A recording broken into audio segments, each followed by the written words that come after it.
Jadi siswi-siswi itu pada semangat untuk belajar. Itu berarti angkatannya kakak tuh semua ngefans sama Tiga Serangkai? Misalnya di Indonesia nih, kita baru masuk kelas baru gitu. Kita lebih gampang untuk bergaul, lebih gampang untuk approach mereka terlebih dahulu. Tapi kalau misalnya di Malaysia yang aku alamin susah banget untuk approach mereka gitu. Kuliah di Malaysia itu kan nyari gelar master ya. Itu apa aja sih yang Kak Nia udah korbanin demi dapetin gelar master? Itu pasti kan susah banget ya. Hello Gaba people, welcome to G-Pod, let's bring it on. Oke, mungkin kalian udah pernah lihat muka aku di episode On The Pod yang day keempat dan day terakhir. Kali ini aku berkesempatan lagi untuk bawain podcast tapi di indoor ya guys. Nah, udah lumayan lama ya G-Pod ini nggak ngupload video bareng sama Gestar. Ini mungkin kayak Gestar pertama di 2023. Nah, jadi kali ini kita ngundang salah satu alumni sukses lainnya, yaitu adalah Kak Ayu Krisnianti. Jadi Kak Ayu ini merupakan angkatan berapa Kak? 2015. Nah, jadi dia ini merupakan mempunyai latar belakang business education. Langsung aja kita sapa. Hai Kak Ayu. Halo. Bisa say hi ke kamera? Halo guys. Namanya Ayu Krisnianti. Dipanggil? Bisa dipanggil Nia. Bisa dipanggil Nia. Oke, jadi dulu angkatan 2015 ya. Lumayan lama sih ya, 8 tahun. Jadi dulu nih Kakak jurusan apa? Jadi dulu aku ambil jurusan multimedia sih. Jurusan multimedia. Itu kelas laptop atau kelas biasa? Kelas laptop. Multimedia 1 ya guys. Multimedia 1. Berarti pakai AC ya? Iya, pakai AC. Karena nggak kuat panas. Oke, jadi dulu nih kakak nih termasuk yang muridnya kayak gimana nih? Kayak wibu atau yang kayak famous atau gimana? I can say aku itu dulu siswi yang beberapa kali dapat juara kelas. Bisa dibilang selalu tepat waktu dan nggak berani yang namanya kecilin rok lah, terus habis itu nggak berani ngecilin baju lah kayak zaman sekarang ya. Tapi di belakang itu aku siswi yang pecicilan, heboh, terus habis itu ke kelas-kelas teman-teman yang lain, siapa tahu ada cowok ganteng gitu kan. Terus habis itu aku juga siswi yang aktif lah berorganisasi di OSIS, terus beberapa ekstrakurikuler seperti broadcast dan juga English Club bareng Miss Dilia. Oh, bareng sama Miss Dilia. Berarti covernya ini kayak anak alim gitu, tapi aslinya asik juga ya. Berarti bukan wibu nggak sih? Bukan masuk wibu. Tapi K-popers. K-popers. Nggak apa sih, K-popers kan asik ya. Baby suka K-popers? Suka juga. Kadang-kadang suka nonton up, tapi yang kayak nggak usah dibahas lah ya, itu beda topik. Oke. Jadi what is the most memorable memory that you have while you studying at SMKTI Bali Global Pasar? Banyak hal sih, pengalaman yang nggak bisa aku lupain, pengalaman yang seru, terutama karena juga guru-guru di sini masih muda-muda, jiwa muda. Kalau misalnya ngobrol juga seru kan, curhat masalah pribadi juga seru sama beliau-beliau. Yang paling nggak bisa aku lupain sih waktu study tour ya.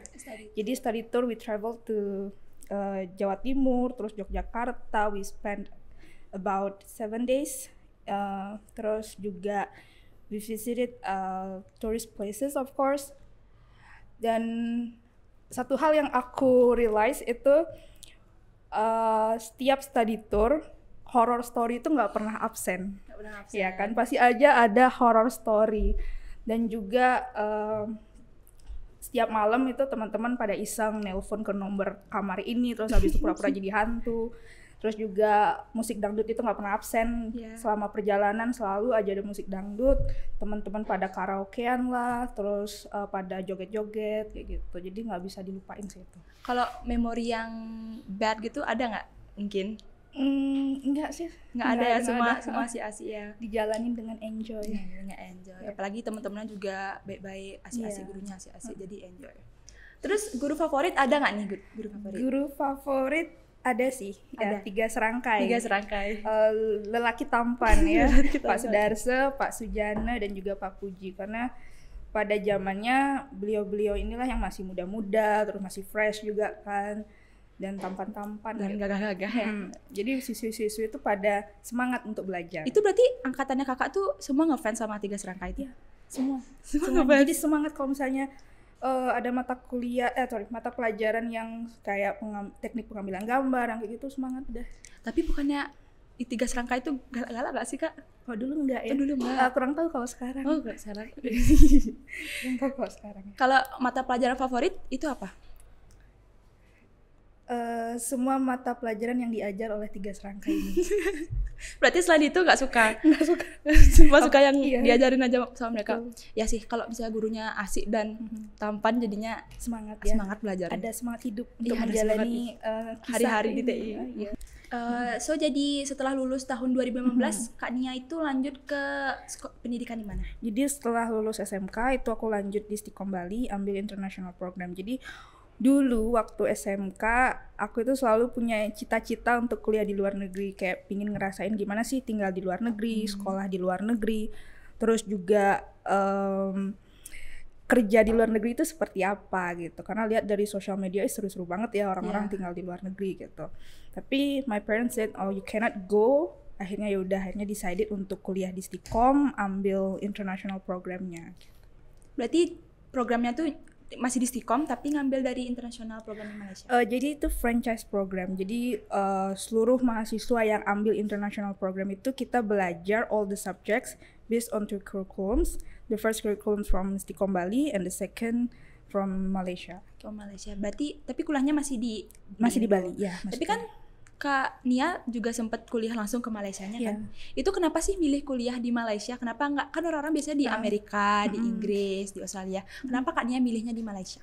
Jadi waktu S1 kuliah 4 tahun beberapa kali sempat ke Malaysia dan roughly tahulah sistem pendidikannya di Malaysia itu seperti apa. Terus juga sistem penilaiannya seperti apa dan tahu juga orang-orang hidup di sana seperti apa sih gitu. Akhirnya ya udah deh memutuskan untuk di Malaysia, dan compared to Singapore di Asia Tenggara, Malaysia itu living cost-nya lebih murah gitu. Oh, jadi oh ya sesuai lah ya. Yeah. Nah karena Kak Nia kuliah di Malaysia, ada nggak sih perbedaan yang paling kerasa banget yang mungkin Kak Nia inget dari perbedaan kuliah di Stikom sama di Malaysia? Itu gimana? Jadi ada sih beberapa yang kelihatan banget ya perbedaannya. Yang pertama itu dari segi berpakaian. Yang pertama, kalau kita di Indonesia, kita dituntut untuk sopan dan rapi dalam berpakaian. Jadi harus pakai pakaian berkerah, terus celana panjang, sepatu, baru kita boleh masuk ke lingkungan kampus dan ikut perkuliahan. Tapi kalau misalnya di Malaysia sendiri, itu mau pakai baju apa aja boleh gitu, mau pakai tank top ke kelas, terus mau pakai celana pendek, mau pakai sandal jepit itu boleh, as long as you show your ID card to the security, then you can enter the campus. Dan juga kalau misalnya di Indonesia kita kan punya jaket alma mater ya. Iya. Jadi setiap event yang kita lakukan di kampus, kita tinggal pakai alma mater. Oh, ini mahasiswa itu dari kampus ini loh, gitu. Tapi kalau di Malaysia sendiri, di kampus aku sendiri itu kita nggak punya yang namanya jaket alma mater. Jadi setiap ada event kita selalu buat baju baru gitu. Buat baju baru. Iya, buat baju baru. Itu perbedaan yang pertama. Perbedaan yang kedua adalah dari cara kita berkomunikasi dengan dosen dan juga staff. Kalau di Bali selama aku kuliah ya 4 tahun, kalau misalnya ada masalah apa-apa tentang perkuliahan itu kita selalu kontak dosennya, kontak staffnya melalui WhatsApp. Atau datang langsung ke kampus gitu ya. Jadi udah kayak masuk ke ranah pribadi dosen dan juga staf kampus. Kalau di Malaysia sendiri itu semuanya kita gunakan melalui email. Jadi apapun pertanyaan tentang perkuliahan, mau itu bimbingan, itu melalui email. Jadi nggak boleh yang namanya kontak langsung melalui WhatsApp atau Line gitu. Itu yang kedua. Yang ketiga dari segi penilaian perkuliahannya itu, contohnya kalau misalnya aku ikut ujian mata kuliah A gitu, setelah ujian dosen pengajar mata kuliah tersebut akan menilai. Setelah menilai, dosen ini berhak untuk memanggil dosen tamu untuk juga menilai ujian kita. Jadi ada second marker gitu. Dan nantinya dosen tamu ini akan menanyakan ke dosen pengajar kita, kenapa jawaban mahasiswa ini seperti ini gitu. Bakal diuji lah dosen kita di sini gitu. Baru setelah akhirnya dibicarakan, didiskusikan, nilai tersebut dirapatkan apakah mahasiswa ini berhak lulus atau tidak. Nilainya berapa itu akan dirapatkan seperti itu. Itu sih dari sistem perkuliahannya ya. Kalau misalnya dari segi di luar dari kuliahan lah mungkin kayak pertemanan atau dating itu gimana? Kalau dari segi lifestyle hampir 11-12 sih sama Indonesia atau Bali ya. Tapi kalau misalnya public transport itu beda karena kan di Bali public transportnya belum mumpuni dibandingkan dengan Malaysia. Jadi di Malaysia itu setiap wilayah udah mumpuni lah public transportnya. Dari MRT, LRT, KTM, terus juga ada bus yang kayak gitu. Jadi gampang untuk akses kemana-mana itu gampang tanpa perlu harus ngendarain mobil pribadi, beli bensin yang gitu kan. Itu dari segi public transport. Terus kalau misalnya kita belanja grocery shopping, biasanya kalau kita grocery shopping pakai debit card itu kan kita harus masukin PIN kita kan. Kalau di sana tinggal tap-tap aja. Itu lumayan shock sih karena dulu aku kemanapun grocery shopping di Bali ya pakai debit card ya pasti masukin PIN gitu baru transaksi itu bisa dilanjutkan. Tapi kalau di sana tinggal tap aja gitu. Berarti canggih ya di sana? Lumayan canggih. Lumayan canggih. Iya, lumayan canggih canggih banget sih. Nggak ngetep-ngetep di tahun segitu ya. Terus kalau dating ada nggak mungkin sempat pacaran sama cowok Malay gitu? Kalau pacaran sih enggak ya, cuman deket aja. Kalau aku enggak yang, maksudnya dalam artian aku pakai dating apps bukan untuk cari pacar, tapi lebih untuk cari kenalan gitu. Siapa tahu nanti di sewaktu-waktu aku punya kesulitan atau apapun itu ya yang kita nggak tahu ke depannya bisa kontak mereka gitu sih. Cari temen aja kali, temen cerita gitu juga ya. Betul. Terus kalau tempat tinggal itu dulu tinggal itu ada kayak kampus itu ada asrama atau gimana? Kebetulan kampus aku itu nggak ada asramanya, jadi aku pribadi yang harus cari sendiri untuk akomodasinya dan langsung dapet jadi aku tinggal itu kayak di apartemen gitu. Di apartemen sharing bareng teman-teman di sana gitu. Jadi satu unit apartemen itu ada 3 kamar. Ada 3 kamar? Iya, ada 3 kamar. Berarti bayarnya juga sharing ya? Iya, bayarnya sharing. Kalau misalnya biaya hidupnya di sana itu tergolong mahal atau sama kayak Indonesia di Bali? Kalau di Bali nggak bisa. Kalau untuk living cost-nya itu di 11-12 sama Jakarta sih. Oh, sama Jakarta. Bisa dibilang. Ya, 11-12 sama Jakarta. Berarti lumayan ya? Iya, lumayan cukup. Lumayan sih, lumayan mahal ya. Lumayan mahal, tapi kalau misalnya compare di Singapura ya lebih murah Malaysia sih. Terus kalau misalnya teman-teman kakak gitu ada nggak yang kira-kira yang kayak rasis atau suka beda-bedain teman gitu gimana?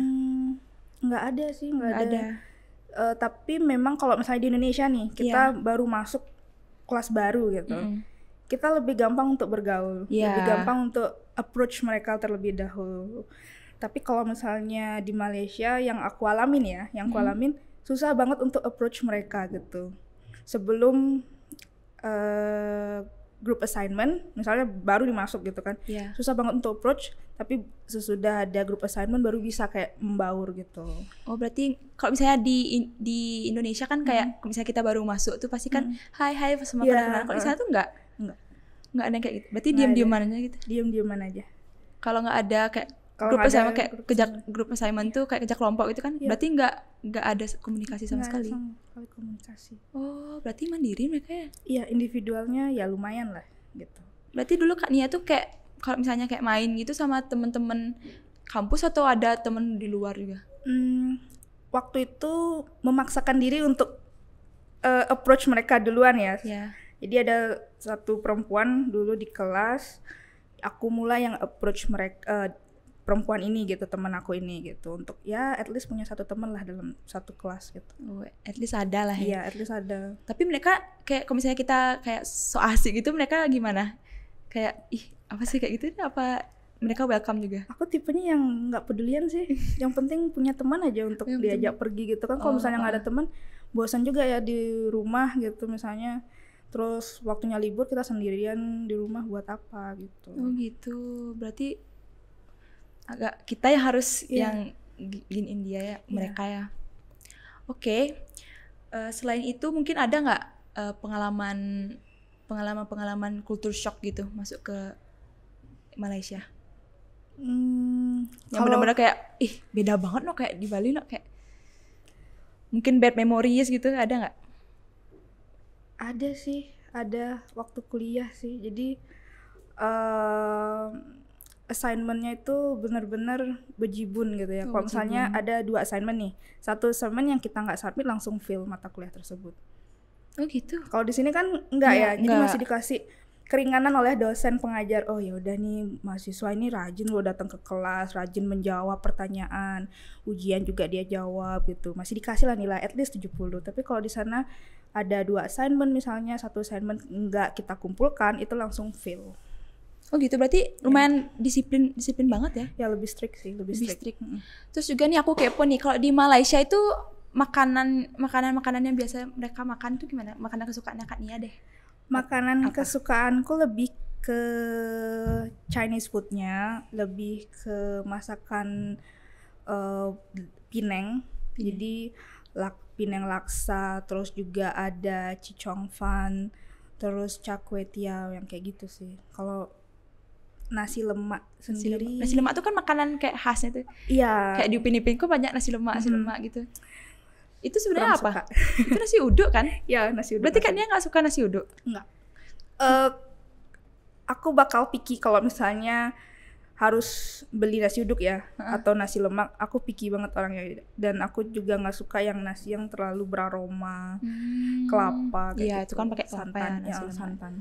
Oh, berarti lebih ke makanan Chinese ya? Iya. Terus juga bahasa yang dipakai di sana tuh bahasa apa? Bahasa Inggris kah atau bahasa Malay atau kayak di Upin gitu bahasanya? Campur. Jadi kalau aku bukan orang Melayu, terus ngobrol dengan orang Chinese, kita campur mix bahasanya. Tapi kalau mereka gabung satu komunitas dalam artian Melayu dengan Melayu, mereka pakai bahasa Melayu. Chinese dengan Chinese, mereka pakai bahasa Mandarin gitu sih. Oh, sama dosen tuh pakai bahasa Malay atau Melayu atau pakai bahasa Inggris? Bahasa Inggris, logat Singlish, accent Singlish. Singapore English. Ya, Singapore English. Gimana tuh? Coba dong, mungkin bisa diperhatiin ke kamera. Rumusnya adalah setiap kata-kata, setiap kalimat yang kita sebutin atau kita ucapkan itu menggunakan kata la di akhir. Jadi you cannot go lah. Oh gitu. Berarti kayak yang Thailand nggak sih Kak? Itu enggak ya? Enggak. Oh, Singlish ya itu ya? Cannot go lah, dan what you want gitu. Jadi tanpa T di belakang, what you want, W-A-N, what you want gitu. Where you go. Oh gitu. Ya. Kalau perkenalan gitu gimana? Perkenalan diri tapi pakai Singlish. Aduh, nggak bisa. Nggak bisa, itu kayak otomatis aja. Kalau saya ngobrol nih sama orang Malaysia atau Chinese Melayu, Chinese Malaysia, pasti langsung otomatis sih berubah aksennya gitu. Nggak bisa kayak disuruh coba gitu, nggak bisa. Tapi lucu ya lo gak Singlish ya. Tapi itu lebih memudahkan kita untuk berbaur sama mereka. Jadi aku punya pengalaman yang mau beli skincare. Terus skincare itu mahal, satu botol tuh mahal banget, sekitar 2 jutaan sekian. Waduh. Terus aku pakailah logat Singlish ini, dapat diskon jadi 500.000. Lumayan banget dong. Berapa 1,5 juta dong berarti kurang? Iya. Karena pakai logat Singlish. Iya, pakai logat Singlish. Jadi dikira aku itu orang asli sana, native sana gitu. Oh. Singlish. Jadi bisa dicoba. Bisa dicoba ya guys. Kalau misalnya kalian mau ke Malaysia pakai logat Singlish saja. Iya. Logat Singlish. Oke, kalau gitu di kuliah di Malaysia itu kan nyari gelar master ya. Itu apa aja sih yang Kak Nia udah korbanin demi dapetin gelar master? Itu pasti kan susah banget ya. Apa aja yang udah dikorbanin? Yang pertama waktu. Yang biasanya aku banyak punya waktu untuk jalan-jalan sama teman, jalan-jalan sama keluarga. Sekarang udah fokus belajar gitu. Terus juga waktu untuk mempersiapkan segala dokumen-dokumen sebelum keberangkatan. Selain waktu juga tenaga. Yang awalnya aku tidur dari jam 11 sampai bangun jam 6 pagi atau jam 7 pagi, sekarang berubah jadi jam 8 pagi baru tidur, bangun jam 2 siang gitu. Terus terakhir yang ku korbanin uang sih. Uang. Iya, waktu, tenaga, uang. Waktu, tenaga, uang. Iya. Oke, tapi worth it dah ya. Ya worth Worth it banget. Dan kira-kira project apa aja yang udah Kak Nia lakuin pas di kuliah di Malaysia? Itu kan aku lihat di CV-nya kalian tuh banyak banget sampai kayak bingung gitu. Coba dong banyak bisa. ya? Banyak Kak. Coba dong bisa nggak sih disebutin? Yang pertama itu thesis ya, master thesis. Jadi aku ngelakuin penelitian tentang efek dari social media marketing itu terhadap pembelian skincare di kalangan muda Indonesia. Karena yang aku lihat peneliti-peneliti sebelumnya itu belum membahas topik ini. Kebanyakan mereka itu membahas tentang efek social media terhadap pembelian make up atau skincare laki-laki gitu. Jarang yang, hampir nggak ada yang membahas tentang efek dari social media marketing itu sendiri terhadap pembelian skincare di kalangan muda. Oh gitu. Ya. Terus ada lagi nggak? Kalau selain itu, waktu itu sempat ikut bareng profesor aku, itu ngelakuin penelitian tentang digital literasi dan financial literasi di dalam penggunaan fintech di Malaysia. Apa tuh? Financial technology. Jadi kayak e-wallet, digital banking, yang kayak gitu itu termasuk dalam fintech. Gitu. Oh, iya. Terus juga pernah jadi MUN delegate ya kalau nggak salah ya. Itu apa sih? Mungkin kan banyak yang penonton di rumah tuh belum tahu itu apa. Jadi MUN delegate itu adalah suatu model United Nations. Jadi orang awam nih yang nggak tahu gimana sih sidang PBB itu, jadi tahu kalau mengikuti MUN delegate ini. Jadi kita seakan-akan delegasi dari negara mana, terus dari konsel mana, dan kita membahas isu-isu yang ada di dunia gitu. Kita dirapatkan di suatu tempat dan kita membahas isu-isu yang ada gitu. Berarti semacam debate lah sebenarnya. Berarti dari banyak negara dong? Iya. All around the world? Iya. Seluruh dunia? Iya, tapi itu kita milih ya. Kita milih, jadi kita daftar, terus kita milih 3 negara yang kita mau, 3 isu yang mau kita bahas, dan 3 konsel yang mau kita ambil.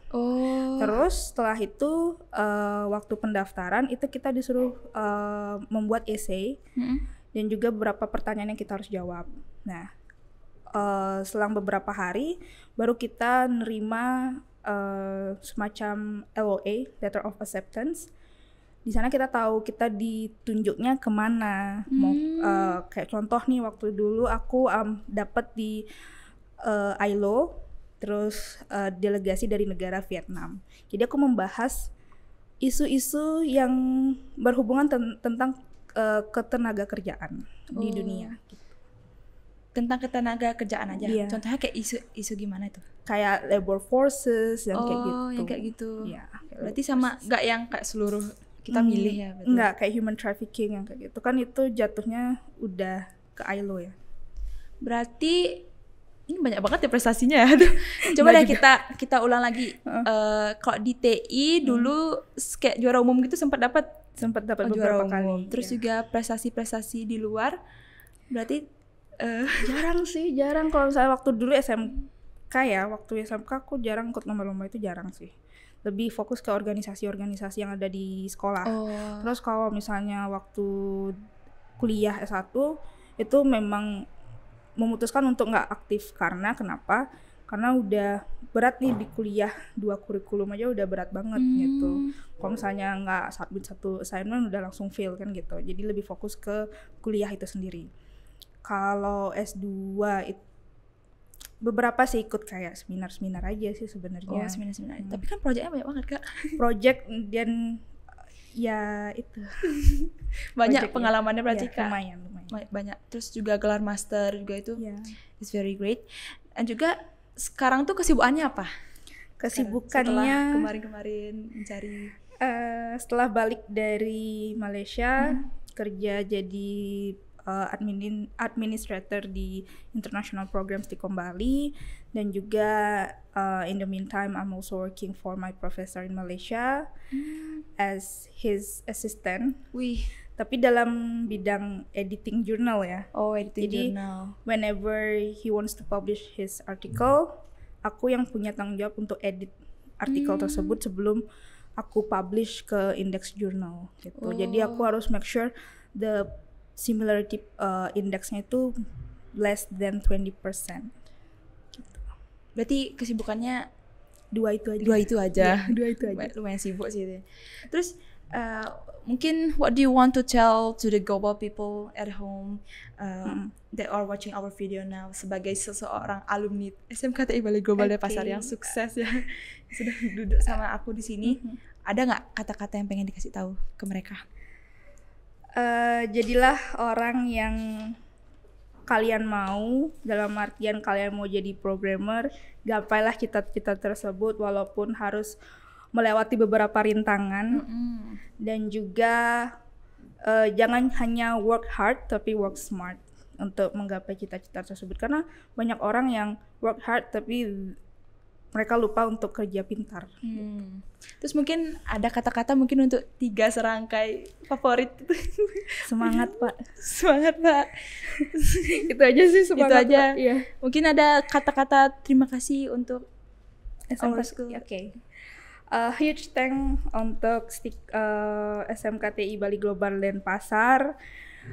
Selama 3 tahun saya bersekolah di SMKTI Bali Global Denpasar. Banyak pengalaman yang saya dapatkan.